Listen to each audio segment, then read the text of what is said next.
Uncover the secrets of Filipino dishes on Flavors of the Philippines.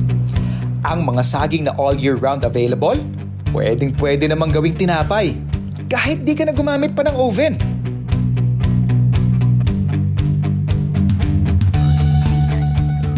So imamash lang natin to. Depende rin sa inyo kung gusto niyo talagang puree ito, you could use a blender para mas consistent yung texture niya. So after natin siyang mamash, lalagyan na natin yung iba pa nating ingredients. Start again with our sugar. Gamit lang tayo ng whisk ulit.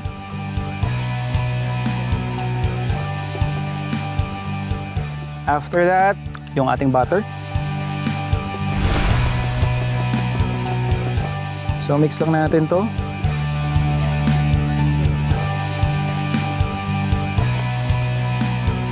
Egg.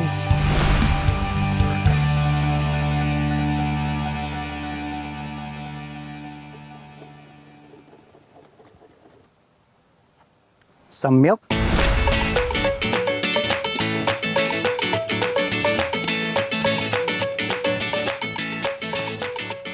Paghaluin ang wet and dry ingredients. So ready na yung batter natin. Bago natin ilagay yung ating pinaka-mixture, pahiran muna natin ng mantikilya. So meron tayo ditong tissue.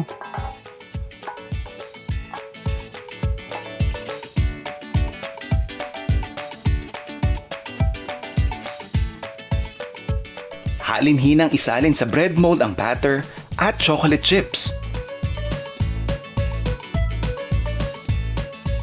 Tapos balutin ng cling wrap bago isalang sa steamer.